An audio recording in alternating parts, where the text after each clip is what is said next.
This is vlog number 2, and so hopefully you're still watching. If you're not, well, whatever. So not a big deal.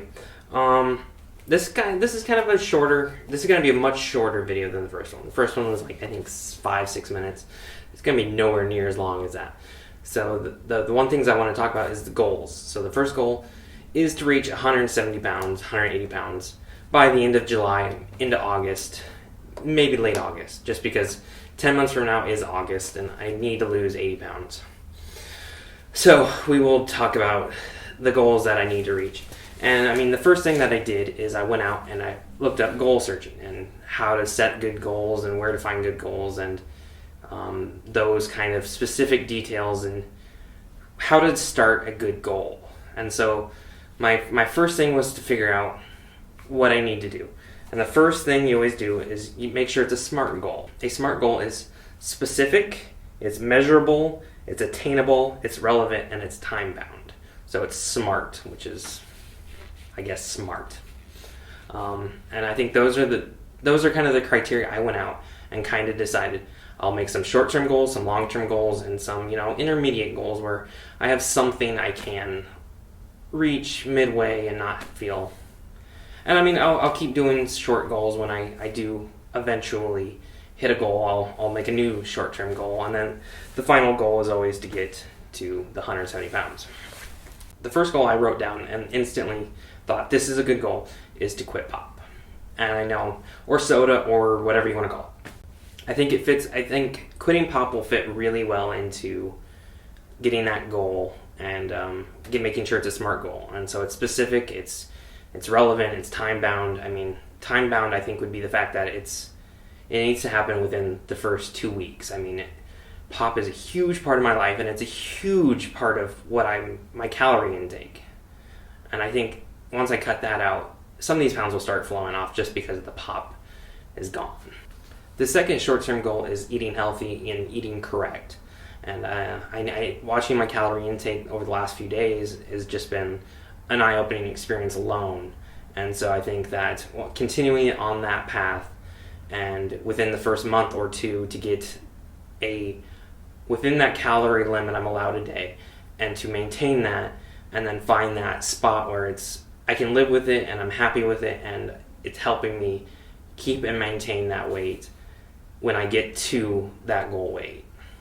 The third short-term goal would be join a gym and be okay with that and get over that gym fear. Because I know there's a few people that have talked about it online, and I know I've read into it. And gym fear, for some reason, I have gym fear. I do not want to go to the gym. I do not want the people to look at me and judge me for what I'm doing there at the gym and stuff. And I'm fear of making mistakes on equipment and stuff like that. So I think that will be a short-term goal that will happen in the first few weeks. And I really want to do a video on that and just talk about what gym fear is and how to get over it and record me getting over my gym fear. So I think that will be a good video and a good short-term goal. The fourth and fifth goals, or short-term goals, are kind of in the same boat.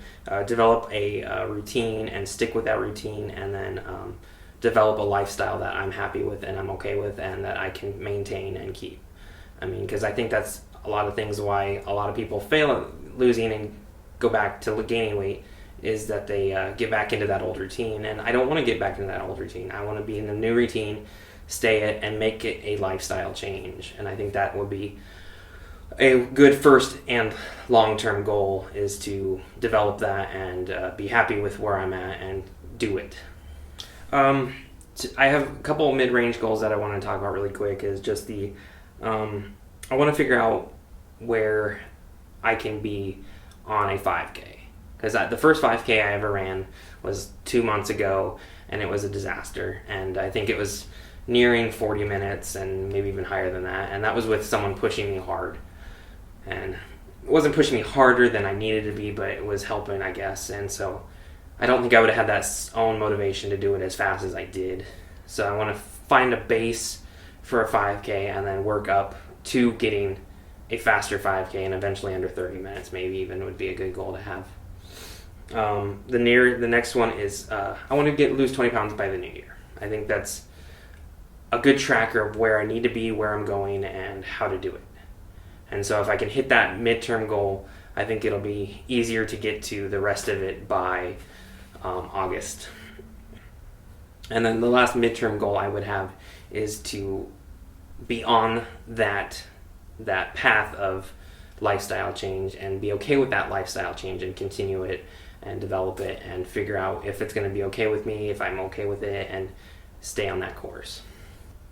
And then I think the two long-term goals I have is the goal of 170 pounds, 80 pounds to lose, and then to be okay with it and maintain it. And I think that's going to be two really reachable goals and two goals that I'm striving to get. And so I'm hoping I can nail those two goals.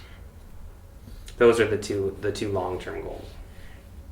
One of the things that I wanted to work on this week was figuring out a good way to end these videos. I mean, I have plenty of them to do, and I'm going to be working on them hard. And so I think one of the things that I thought would be a good idea is for me to be motivated to go out and take pictures and do photography.